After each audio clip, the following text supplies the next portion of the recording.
To help organize puzzle pieces and assemble a big picture view of the strange and dazzling dance between non-human intelligence and the human species, this is Neon Galactic, a podcast produced by PBS affiliate Key TV in Northern California. I'm James Falk. Thanks for joining us.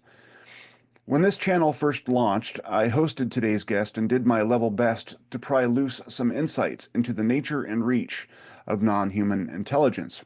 If you don't know, Darren King, the ExoAcademian, has established himself as a brilliant and subtle thinker into the mysteries of contact and anomalous experience through his podcasts and other endeavors.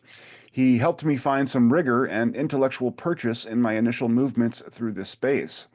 Since then, it's been more than 2 years of weekly in-depth conversations with some of the brightest minds around, all to further that exploration of the other and plumb the deep recesses of human consciousness to determine where the two might conjoin. After all that reading, research, conversation, and exploration, I'm hoping to return now to that early dialogue and distill my early results through Darren's helpful analysis and experience. In some ways, the topic stands now as it always has, frustratingly opaque, endlessly mystifying, and alien.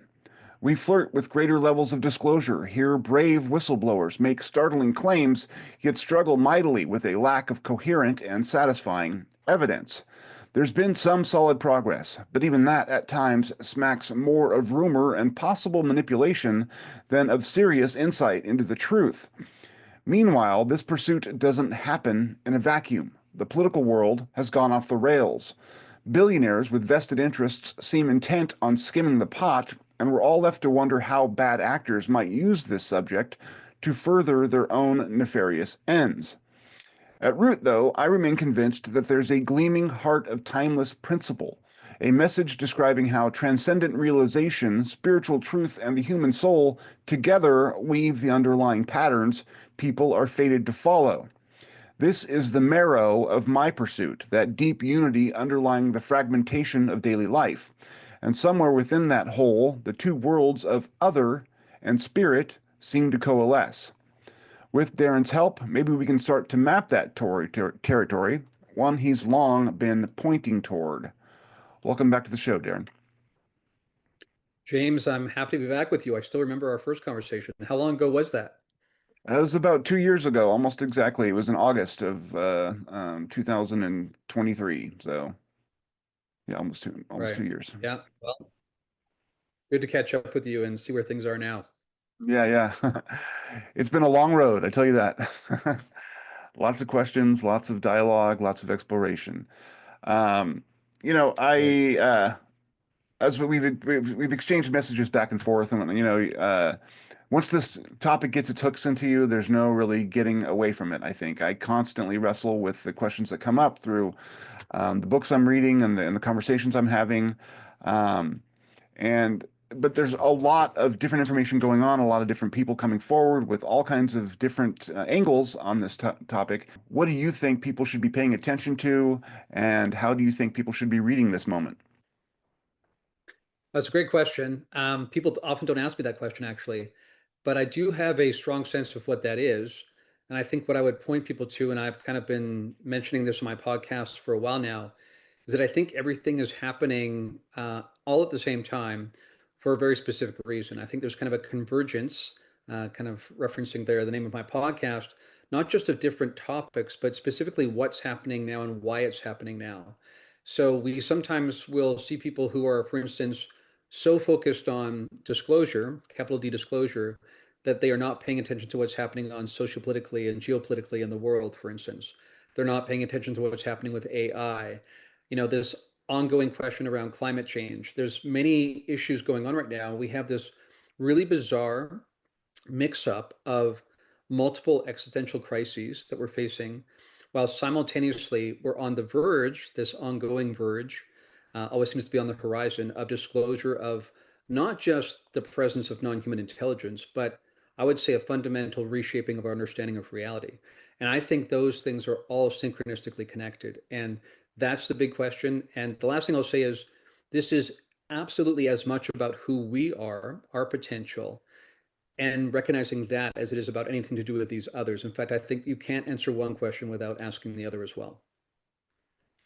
That's one thing that people often, when they follow this topic, they set their politics aside because there's very definitely people who are on different sides of the political spectrum engaged in this, and no one wants to make enemies.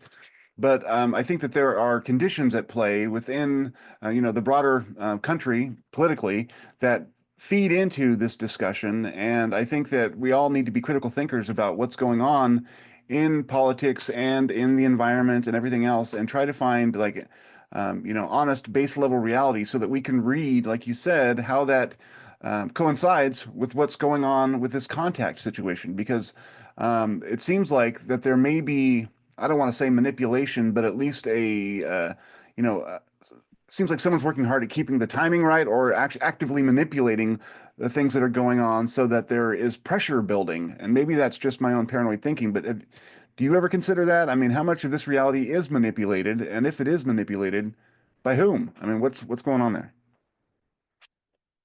Yeah, I mean, great question. Very pertinent. Again, that's one of the questions we need to be asking. And if you get into this topic, as you know, it becomes very much an obsession. And that's one of the questions you end up at. And I like to say that, UFOs are basically this gateway drug to deeper questions and deeper inquiry around consciousness, the nature of reality, the nature of our history, and how much has actually been reflected accurately versus basically a construction.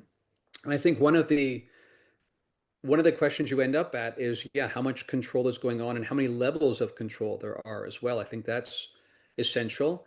I think that what's interesting when you look at the UFO community is you'll see people that will dial into certain sources or resources, but not others. And I have found that the only way you can make sense of the fullness of what's going on as much as anyone can is you have to be willing to dip your toes in some unconventional areas and listen to some people that you might disagree with 90% of what they're saying, but maybe there's a nugget here or there that feels somehow connected to this. And there's also very much a leading and an intuitive process involved in this, psychic, you might want to say, where we are using our capacity to be connected to everything, because everything that's seems like separate forms, that's illusory, is my experience. And so I have found that my experience has been I use my intellectual capacities to understand what's going on, but much more so my intuitive capacities. And you have to start going in areas that you might not otherwise go. And that means sometimes coming across what people call conspiracy theories, right? And that kind of is a bad word in a lot of circles. And people like Richard Dolan have talked about the CIA basically used that term to basically smear and create stigma so people would want to steer clear of anything that sounded like a conspiracy theory.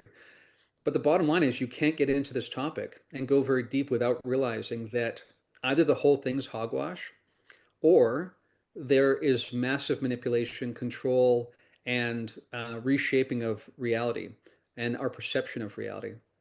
And I think that you mentioned political spectrum.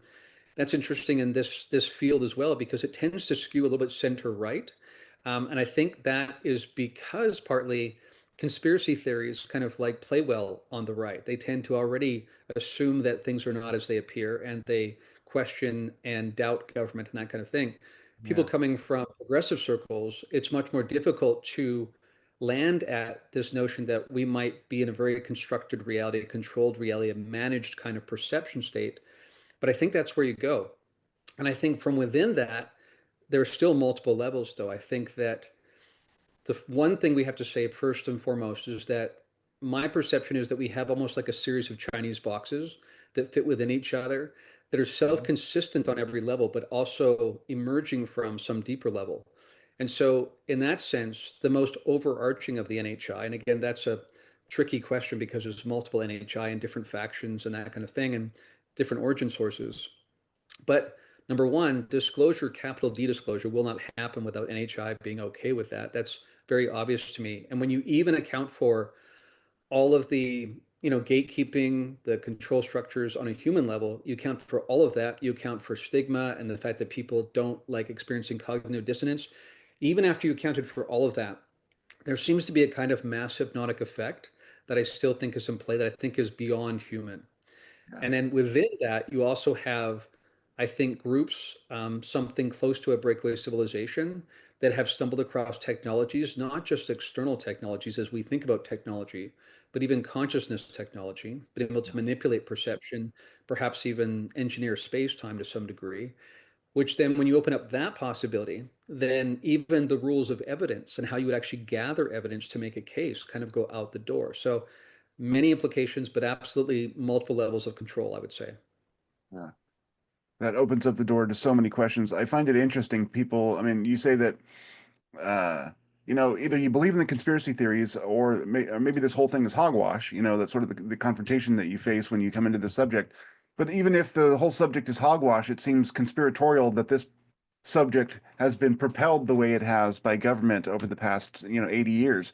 This it doesn't arise in a vacuum. People didn't just make this stuff up. There is a long chain of really, really compelling evidence that would have to have been shaped and, put out by some force for some purpose. And so that, acknowledging that it's all hogwash almost is the same as amounting to there's a conspiracy to do that. So the idea that there are no conspiracy theories, I think, is faintly ridiculous. Anytime people get together to do something in secret, I think it amounts to a conspiracy theory. But yeah, Yeah, we definitely skew center right and our politics on this subject. And I have a question about that. But did you have something you wanted to say? I interrupted you there. well, just really quickly, what's interesting is number one, the fuss is the tell, right? So to your point, right? If there was nothing there, then why all these efforts to obscure the truth, to steer people away, to sometimes assassinate people, to discredit people, destroy careers, threaten people, that this could be going to jail or this could mean your life, basically. We've had people recently talk about that, new whistleblowers. And what's interesting is the gatekeeping that worked in the 20th century is able to be unraveled now because of AI. So I know people, you probably know people as well, who are using AI in really constructive ways to basically, by negation, determine that there was some element of cover-ups going on and gatekeeping. Things like when certain text from a newspaper article appears in 4 or 5 newspapers around the world in different languages simultaneously.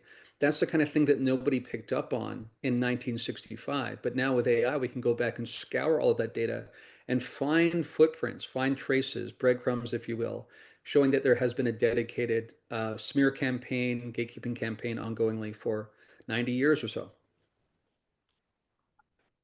So you mentioned levels of AI or levels of NHI. And I'm interested to hear what your thinking is on that. I mean, people often get into discussion of, what is the alien, and they're talking about sort of one thing in mass, and that's the alien. But it seems like that there are operating on several different levels, some that seem basically equal to us, maybe a little bit more advanced, and then others that seem to be on a whole transcendent level of difference. And so, how do you chart that in your own head? And does it come from personal experience or just from, the conversations and research that you've done? Both and I would say for sure. Um, I think one of the things that many of us find as we get into this topic, in addition to all the other areas that are obsession like, is that we begin to feel like we want to ask this question: are we seeking something or has something sought us out? Right. And that becomes very much this relational dynamic. And I think that's part of the lesson in this about reality and about us and who we are and our relationship with the future and all those kinds of things, relationships with aspects of ourselves that are beyond this body mind construct. This is why I say this is as much about who we truly are as who they are. In fact, many times they'll say things to experiencers like, if you understood who you were truly, you would understand who we are, right? There's some sort of clue in that. Now, in terms of, who are the NHI, I think that's a multifaceted question because one of the assumptions we make when we're trying to make sense of this, I know you don't make this assumption, but many people do, that we have reality mostly figured out, and we just need to figure out how we slot in this NHI piece, this tiny, 2% we got to fit in our pyramid somewhere. Whereas I look at it like we have more to explore and expand into that we have not mapped yet than we've already mapped. So that Absolutely. significantly changes the dynamic. And it's kind of like saying you went to the Amazon and somebody came back with a snake they had captured and assumed that the only animals existing in the Amazon are snakes. And that's just on one sort of one level, right? So I think that number one, there's something to this aspect of time travel. I think that all the evidence, not just from this field, but in physics, in neuroscience and astronomy are pointing in some really interesting directions in terms of the nature of reality that is fundamentally different than the notion of reality that still tends to hold sway in popular culture and the political set and whatnot. So I think we've got some beings that are from what we would call our relative future. Although I want to give the caveat that one of the most common messages is time doesn't exist the way you think it does.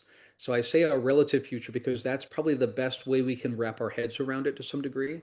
But this is one of the challenges with this topic is when you try to make sense of it, the very tools we bring to bear, including our language, are often woefully insufficient and running on axioms or assumptions that are being disproven by the data from the phenomenon. This is partly why it is difficult for this to ground in reality for most people because there's just so little we have that we can grab onto with it. But I think the timepiece is comes in there, but I think also, that can involve like parallel kind of realities that are also coming in. So you could have notions of tracking relative time versus our local time, but then also across different constructs. I think that it's very likely that there's many kind of shadow biomes here, right? It's sort of like that question of like how do you want to define the question, right? Because we again assume that we've got reality figured out, and we really don't. And on top of that, you've got this understanding from great work by people like Hoffman that are pointing out that what we perceive as reality right now is actually a construct in itself. You could argue it's an evolutionarily derived construct where we're basically taking immense amounts of data and basically streaming it into just a few elements in 3D that we can navigate through to do some basic things like, have sex, sleep, eat, so we can propagate the species. But the nature of reality seems to be suggesting that everything and every time exists right here, right? Space and time are extensions within the construct of our perception. They're not fundamental to reality. So that means that every kind of being, because I would argue that every being basically is a splinter of what I would call source consciousness. We come into like non-dual notions here. We have Yeah. overlaps with religious history, of course. Because of that, I think there are myriad forms of beings that take many different forms, different origin sources, but ultimately are all splinters of the same source consciousness. And fundamentally, it's all here and all now. And any way that we think about it as being elsewhere and else when is an artifact of our perception. So that's why I say how we answer this question is a strange one because just like we've got our heads stuck in the sand looking down at this little tiny hole in the ground and thinking we're going to find reality there, right? So this sort of like I think helps illustrate how difficult the challenge is. But at the same time, I would say that while I understand people's frustration, I think this is also being very carefully calibrated so that we do expand our consciousness. We Yeah. expand the possibility space as we investigate this and get breadcrumbs here and there.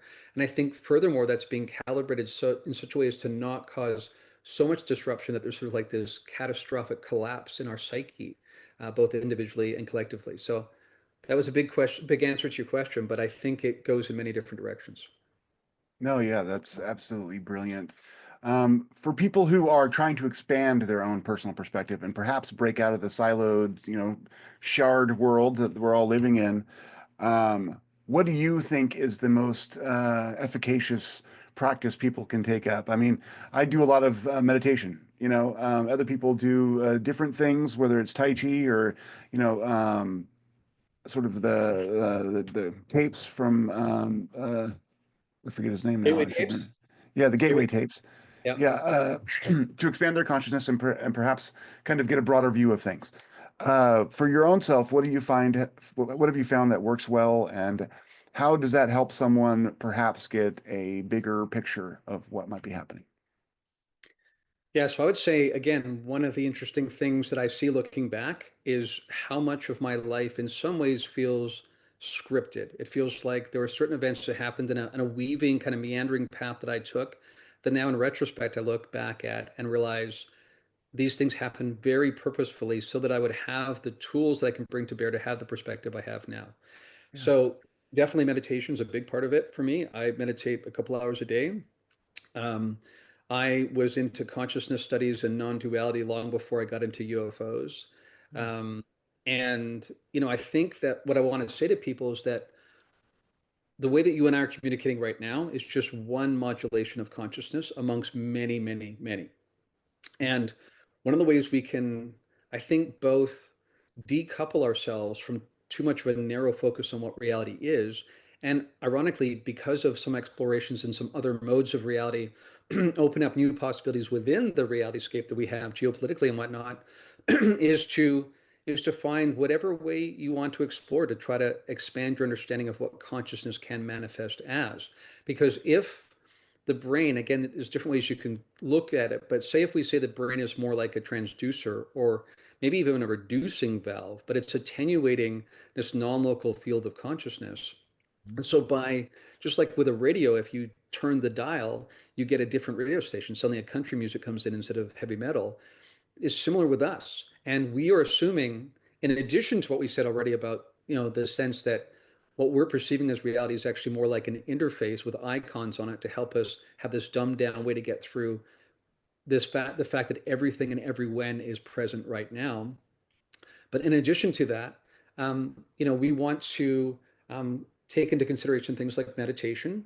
And the reason why meditation is helpful, and there's something in common with each of these, is that by relaxing the mind, relaxing the habits of the mind, basically our consciousness seems to expand out. And so, in that sense, we realize the brain is actually acting like a reducing valve. So, it actually reduces the function of the reducing valve, and then our consciousness naturally expands. And so, right away, people will start perceiving things, tuning into things, getting information that seems to be beyond what they're used to experiencing as themselves.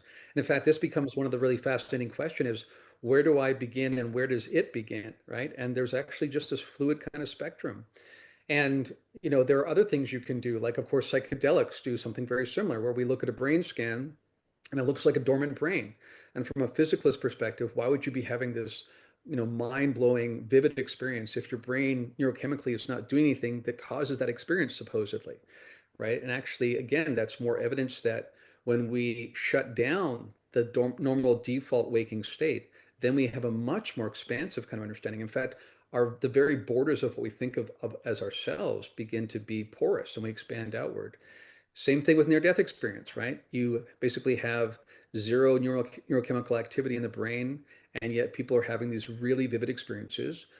Furthermore, again, this goes to the notion of the Chinese boxes, the levels of reality, is that very often people report back and say, whether it was an NDE or whether it was contact with some kinds of non-human intelligence, that felt more real than this, right? More substantial, not ethereal, not like a hallucination. So we need to reframe the sense that this is reality and all that other stuff is subjective and mushy and impressionistic.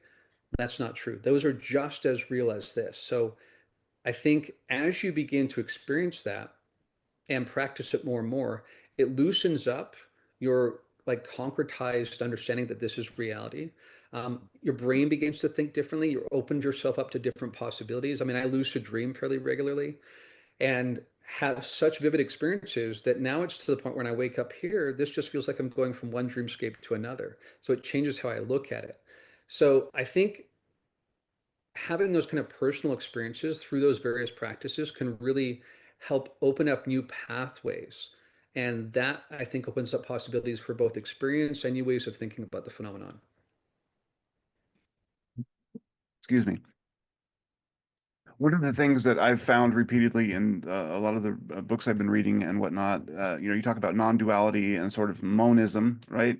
Is the minded universe that maybe the universe is functioning as a sort of overall like intellect of some sort, and that we're slivers of it, but we all contribute to a broader understanding or evolution of this mind that is that we all kind of make up.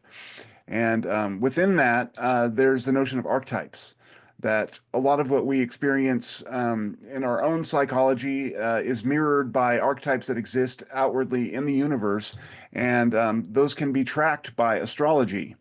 Now, when I started this topic, I absolutely rejected astrology as something that was utterly ridiculous. But then I had a couple of readings done, and it absolutely blew my mind. Like my chart nailed some very specific things about my life that you can't just come up with on the surface through like, you just can't do it.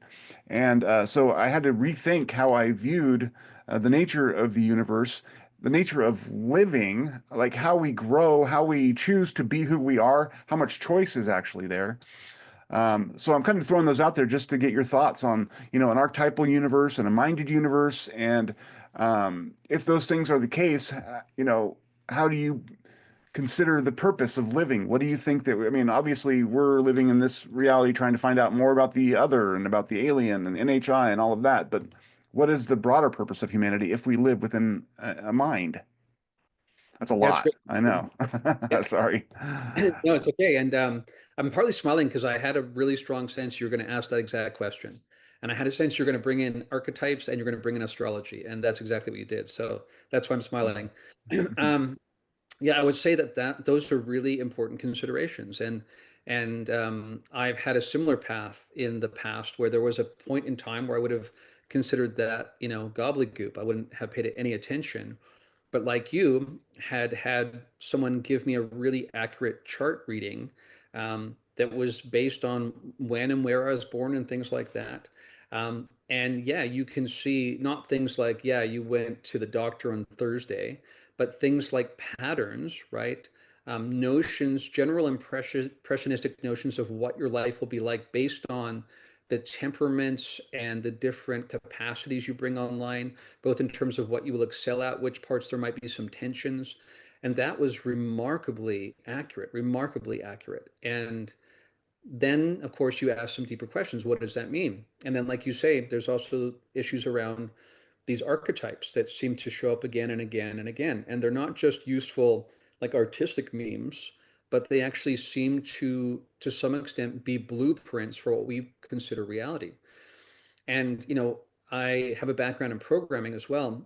And in programming, we have this notion of a class where you define certain properties of a class, but then the very specific properties like is it's a car, it's a Mercedes, its color is red.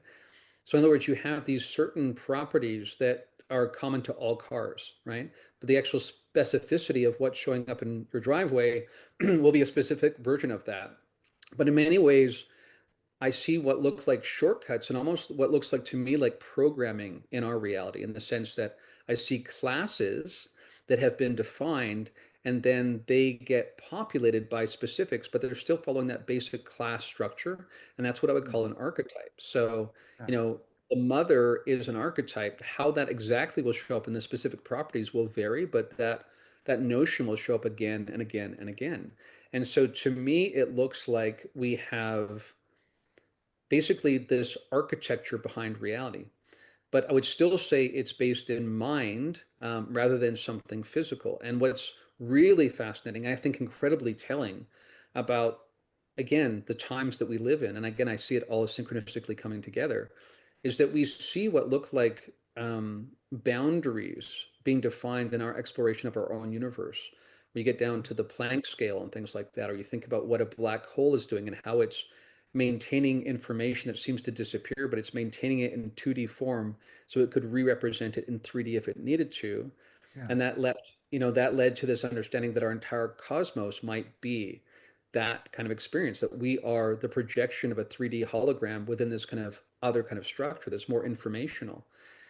And when I look at astrology and how I make sense of those things, I think again, what we see is patterning that is represented on multiple fractal levels, right? So you and I are fractal uh, expressions or extensions of patterns that have higher and higher order kind of rankings and are not determined by where the planets are and how they line up, but the way the planets line up is another fractal pattern of That's that same exactly pattern right. that Yeah, yeah. concretizes into who we are as well, right? So we start seeing a lot of correlation rather than causation, but fundamentally it does keep pointing back to the fact that again, even in our measurements now, right? We thought that if we could just break things down to smaller and smaller units, we would eventually understand what the universe is made of.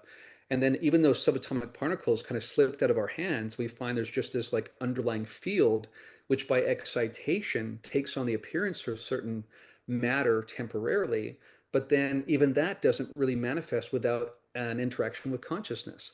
So it ends up looking like a playground of spirit. You're kind of back into this non-dual kind of understanding of the nature of reality. What responsibility do we have to the greater mind then, if that's the case? I mean, do you ever think about it like that? Like, I mean, if we're, it sort of makes us caretakers in a way. Also, you know, yeah. What are your thoughts on that? Yeah, I mean, that's an interesting one, especially when you think about things like free will and determinism, right? Because I Hmm. was saying a minute ago that I look back and I know many people that are friends and colleagues in this field who have the same sense of like, did I begin this or was I drawn into this, right? And to some extent, you kind of like go all the way around the planet and you realize that's the same question, right? Yeah. That's partly where you realize the way we're framing it is upside down. So I would say that the way that I understand my expression of my free will now is quite different than I used to see it. I neither feel like I have ultimate free will right here in the body mind of Darren, nor do I feel like I'm just a pawn of these forces of which I have no agency. I feel like I am an extension fractally of a pattern expressing itself. And in that sense, what I do in terms of my free will, my local free will, is I attune to the expression of that larger river, if you will. So I find that my life experience is much smoother when I can discern and tune into what is trying to move through me and I align with myself so as to not create too much resistance. And I find when I do that, I feel most fulfilled. So it doesn't feel like I'm a pawn at all. It feels like I'm actually connecting to a larger sense of who I am. That absolutely changes what I think about right? But at the same time, it allows for this flow to happen. And I think that's really essential for numerous reasons. But one of them is that right now, I still think that we are suffering primarily in the world from the illusion of separation and the illusion of scarcity, which is like a subset of the illusion of separation.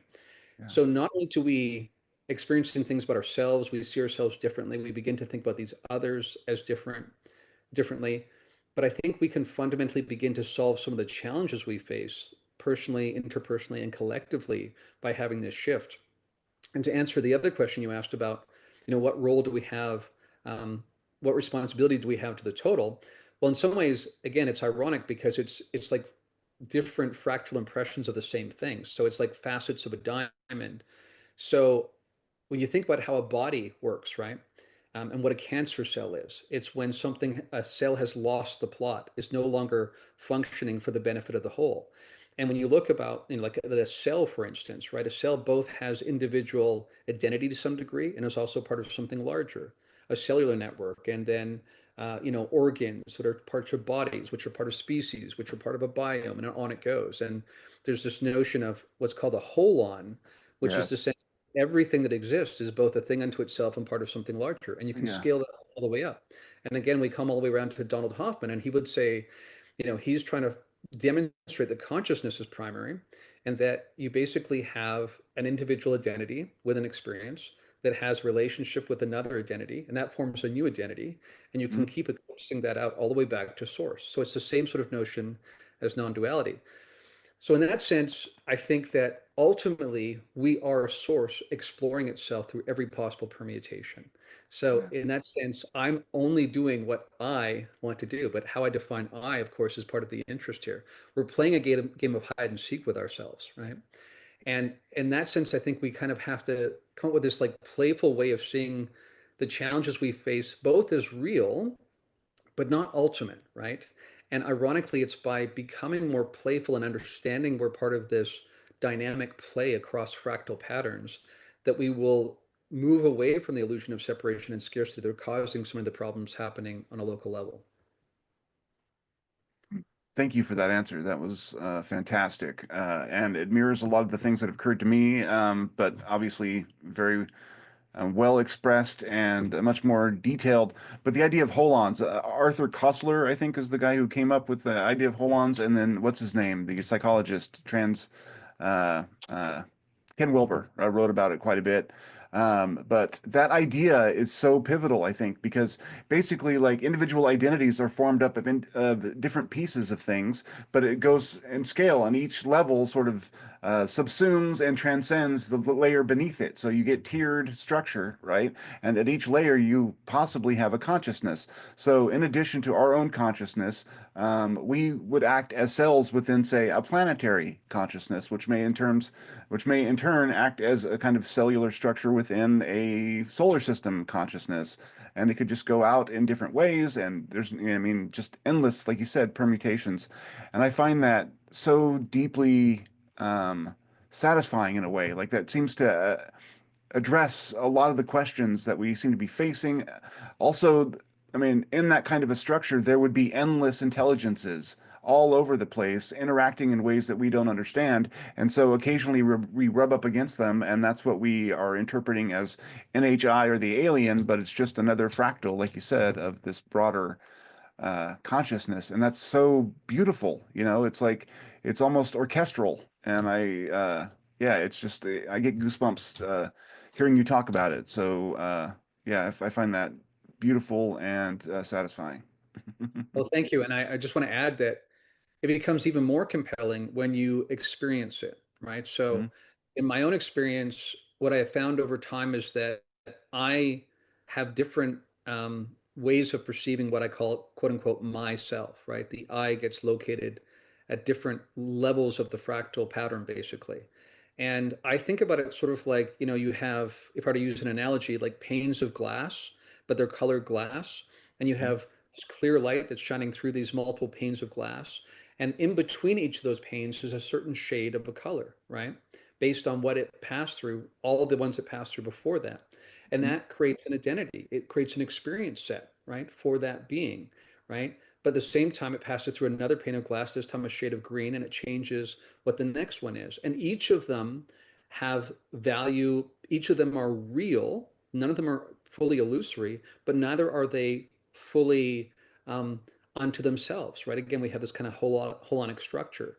And I have had experiences where in deep meditative experiences, I tune into what I experience as a collective consciousness, where I can sort of locate when I focus on it, Darren, as I understand him, way off in the background as one being one refraction of something that is arising from a much higher level. And that higher level, I feel like I'm tapping into different kinds of um, beings within this one collective consciousness. And contrary to this notion of like the Borg in Star Trek, which people talk about as this kind of like mindless thing, don't fall into that kind of thing. And sometimes the Greys are described that way. But my experience of that is that it's both still maintains the individuality, but also has access to the shared field of consciousness. We think about some of the revelations arising from the telepathy tapes, right? That these kids don't run around saying, I don't know who I am. They know who they are. And in addition to that, they know the plot of the Harry Potter series because their sister read it and they can access that in the shared field of consciousness. Yeah. And when you think about that practically again, coming back to that aspect of the illusion of separation and scarcity, when I can no longer act like a cancer cell for the beingness that is James Darren, right? Because I'm tuned into the field between us, then I'm no longer going to act selfishly any more than I would. I use this analogy of reaching for a piece of cake and my left and right arm begin to fight each other out which one's going to get it. You Yeah. begin to realize in a holonic structure that that's the case at every level, right? And so that fundamentally changes how you see things. And what's interesting with the phenomenon is so many times the beings who themselves, by the way, have to go through that spiral of consciousness development. Ken Wilber, who you mentioned, has been a huge influence on me. Again, not coincidentally, somehow that was all part of the structure and the layout and the scripting. Yeah. Um, but this is a sense that comes back over and over again. And like I say, that fundamentally changes not just how we see them, but how we see ourselves and how we understand what this is all about. Yeah. You know, and that is such a primal, well, that is such an important way for us to begin to see how we exist, even outside of all of this. Even if you just consider us on this planet as beings like on the earth, living on the earth, we are the earth. We are not anything but a a flowering of matter on the planet Earth, and by extension also of the solar system, and then by extension of that also the universe. So to think of ourselves as separate is really a fallacy from the very beginning. And so if we want to hurt ourselves, then we pollute our body, which is the Earth. There's no disconnection, and we should. I don't know how, and maybe that's part of what the scripting is, and that's why we're going through the things that we're going through now. And that's kind of what my hope is, that we're going to, we're through this, going through this birthing pain, and we're going to end up somewhere better.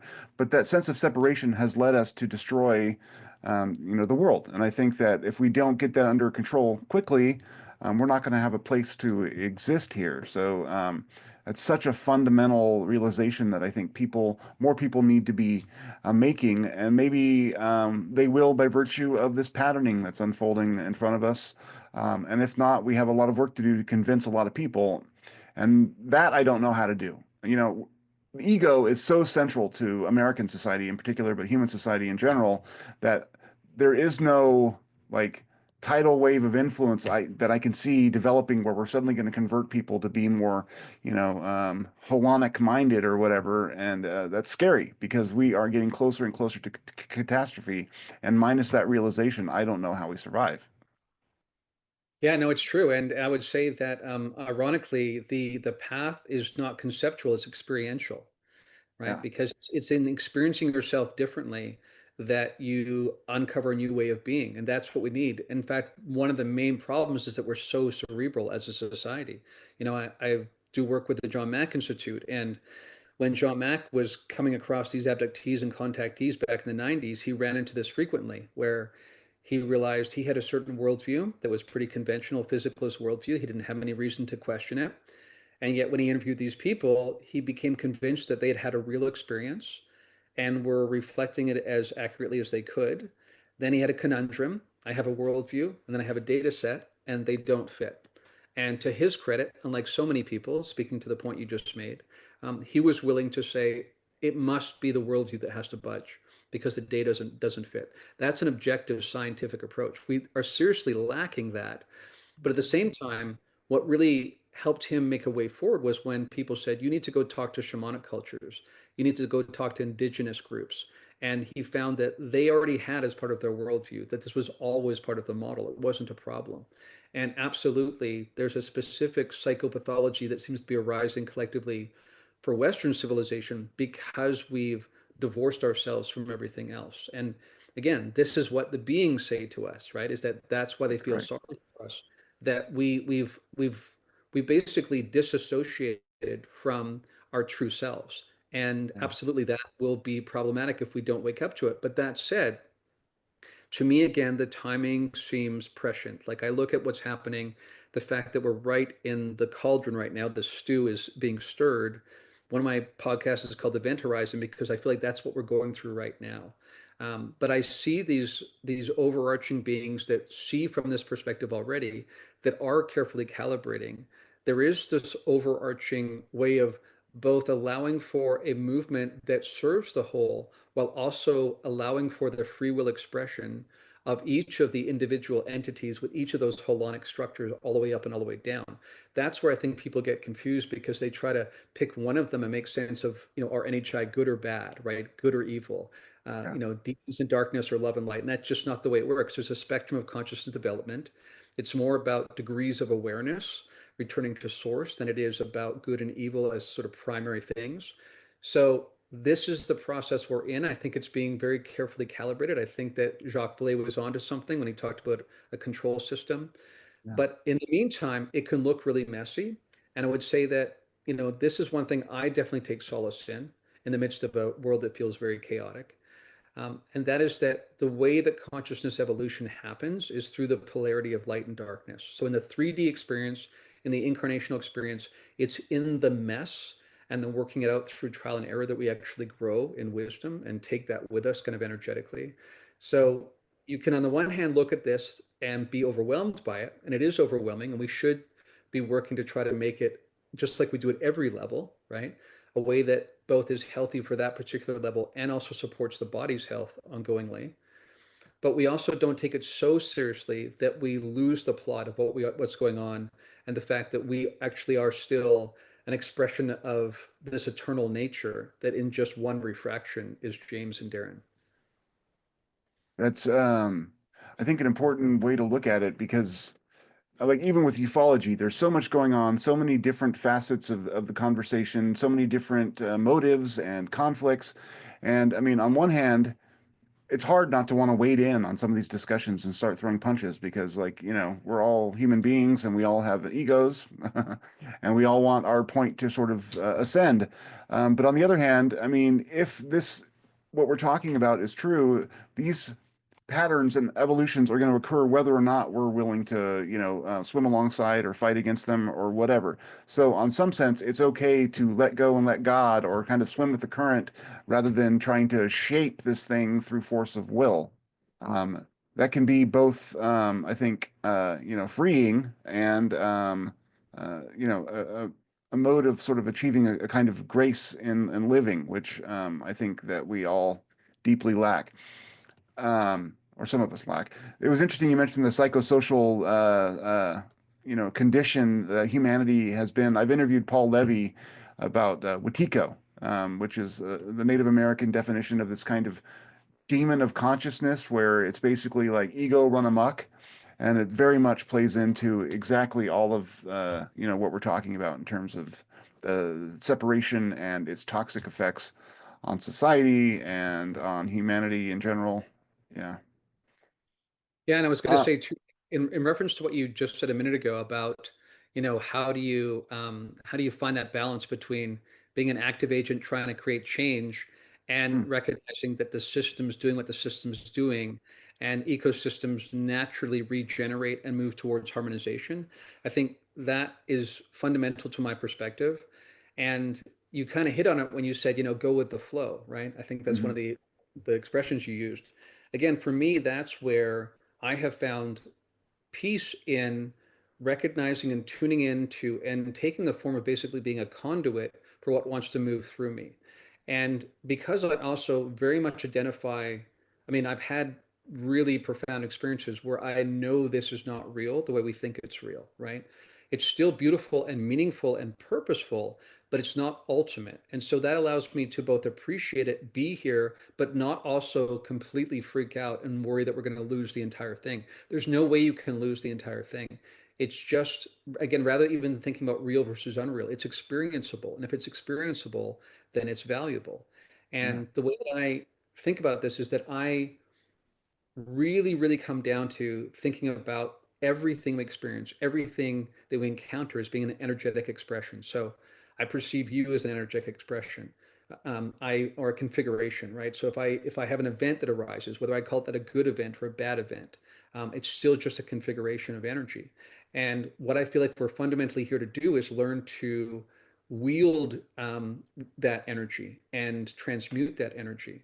And in that sense, and I know this sometimes will freak some people out, but when you kind of have this kind of cosmocentric perspective, then you realize that I'm here for very specific reasons that extend beyond just surviving. And actually, that's even true for the entire ecosystem. It's even true for the earth itself, right? So in that sense, I pay more attention to how I maintain my peace, how I maintain this sense of aligning with this river that wants to flow through me. And then regardless of what ultimately happens, whether we destroy ourselves as a civilization or not, right? Which in one way is just one group of cells in this much larger body, right? That the body learns harmonization and healing because of what happened there. But again, you kind of move in from the micro and the macro, knowing that I spend as much time thinking about if something does happen here that's catastrophic, I want to be aware of what my energy's like on the way out, as much as like just fighting to make it last, basically. So Yeah. uh, this is what I find fascinating is that when you do some deep research into the kinds of encounters people have, especially once you get past the initial ontological shock, right? And then, like you said, on top of that, you've got like, the stigma they have to deal with as well, but you find that their understanding of themselves fundamentally changes. They have this much more expansive understanding. They want to come back and work to help the environment. They want to come back and help create harmony. They no longer care about monetary pursuits because they recognize it's all a playground, which they are anyway. So how do you own any of it any more than you already do when you are it? Um, but they also are able to do all of that with a free heart because they're not weighed down by the fact that, or by the sense that if we lose this, everything is lost. So finding that sweet spot where you both feel like you have sovereignty and agency, and you take seriously what's happening here, and you think about how you energetically align with it and learn from it is more important than actually what actually happens. Yeah, that's an interesting idea that to sort of focus on the energy that you carry with you and making positive expression of it. I think is a beautiful way to be. Something I'm going to try to experiment with. I've had glimpses of seeing things energetically, and it's always seemed like a deeper glimpse of how things are, but never have I tried to like kind of compose the flow or channel the flow through myself. That's an interesting and important idea, I think. Mhm. I wanted to change directions a little bit, real quick. The technology is something that we're always facing and is always part of these conversations because of, metamaterials and UFOs, obviously. Um, One of the things that we're talking about, a non-dual reality and people sort of being, I guess you could say, naturally immortal because we're all part of this greater, structure. At the same time, there are people who are dedicating billions of dollars to try and engineer a way out of dying, right? And I often wonder if through tech we might pervert the natural processes of dying and evolving. And you look at this with AI and all the things that that might lead to, and then if we can potentially engineer a way to keep human consciousness either anchored in some kind of hard disk or whatever, prevent the body from actually ever dying. What does that do to the system overall? Is it some kind of deep perversion? What are your thoughts on that? Yeah, absolutely. I do think about it from that much more expansive way of thinking. And I think we're going to face some real conundrums. Like, even if we get past this bottleneck that we're in right now, where we have multiple waves, a kind of polycrisis that's arising, ways we could destroy ourselves. But if we get past this, we are very, very close to greatly extending human life, if not potentially creating some degree of immortality. But I think about this life as a dream. So Yeah, what you're actually talking about there is architecting a way to never wake up from the dream. And at what point does that just become boring? You just don't want it yeah, anymore. I would say yeah, again, although we have a hard time wrapping our heads and hearts around it, what makes this experience compelling is the polarities of the experience we have. And as anybody who's studied non-duality and would understand this, this notion of dependent origination, you don't understand light without dark. You don't understand happiness without sadness, right?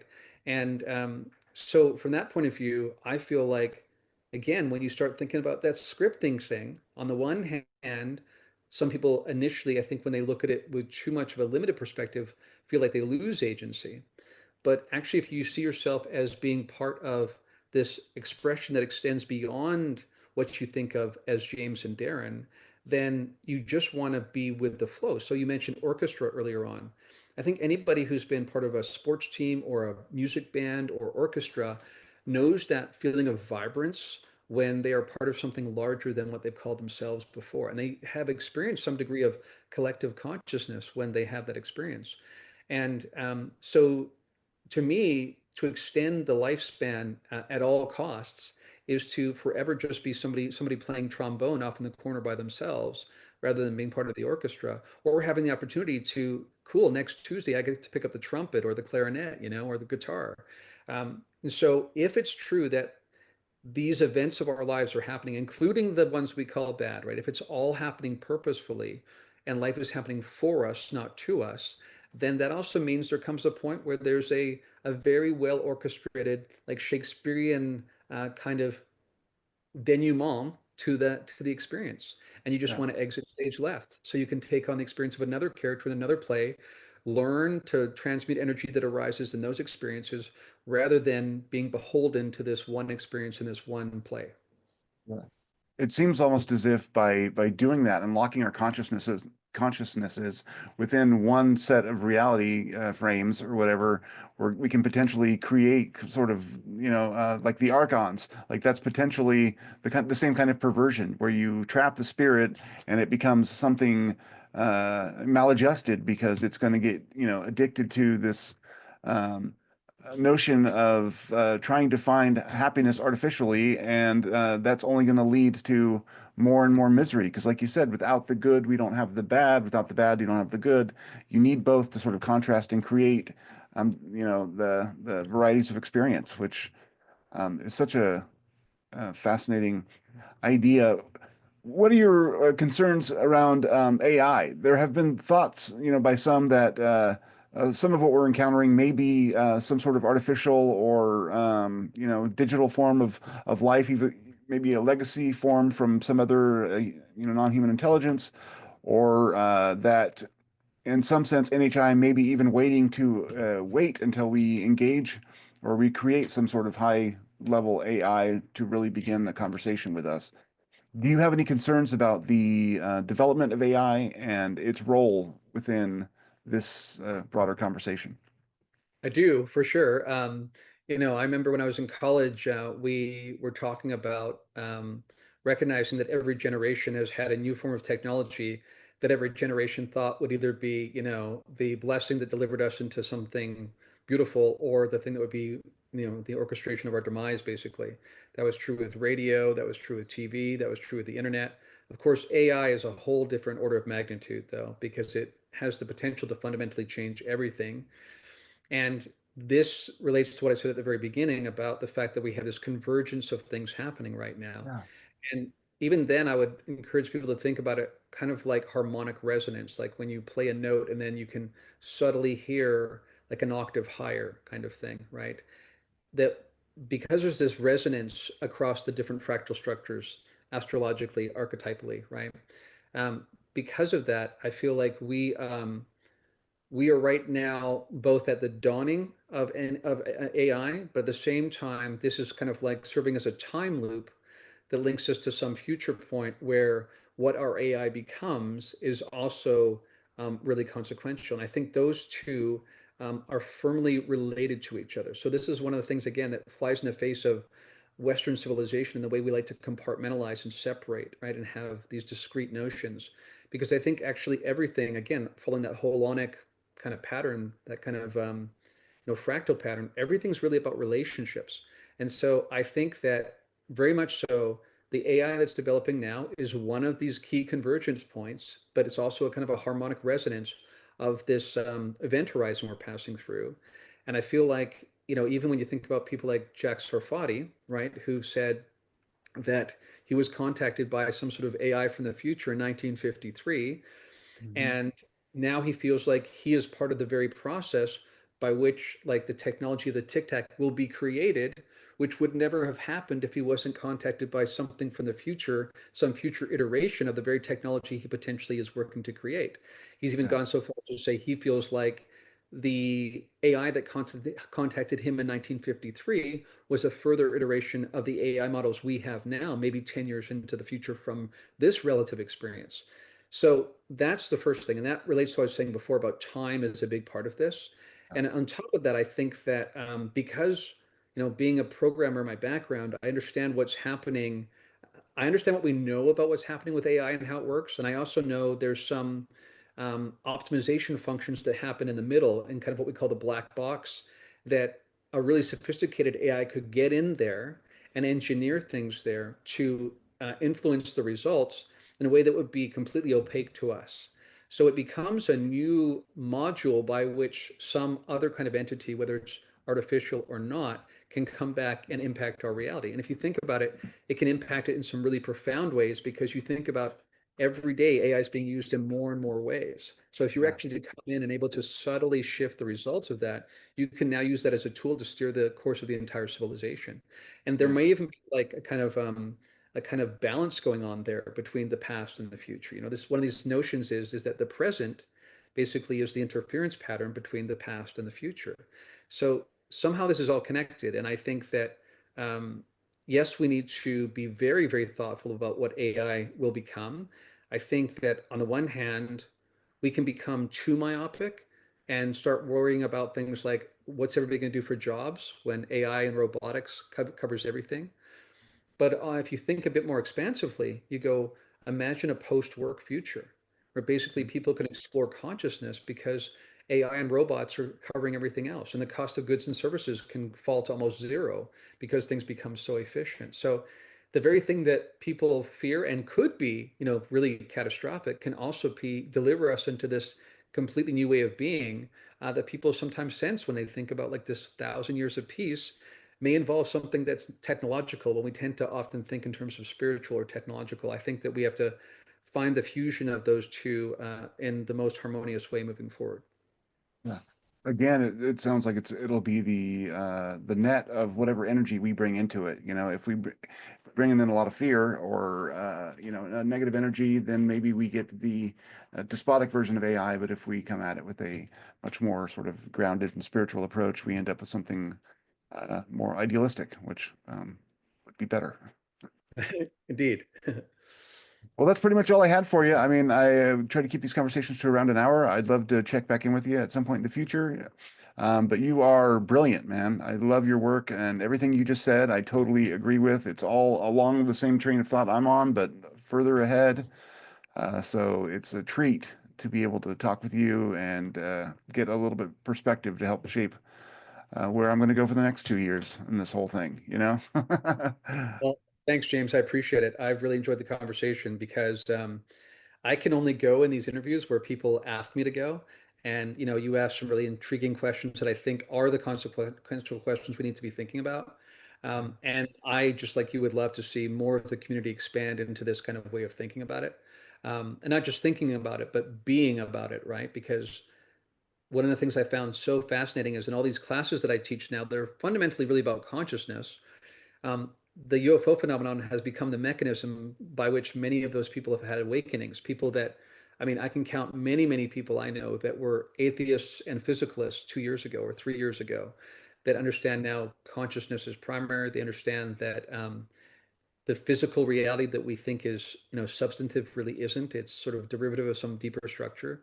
And while they may not believe in the sky daddy notion that they kind of grew up with, they do have the Yeah. sense that this purposeful, meaningful pursuit in it all. And that to me is the most important part that we take out of all of this, way more so than, acknowledging NHI exist.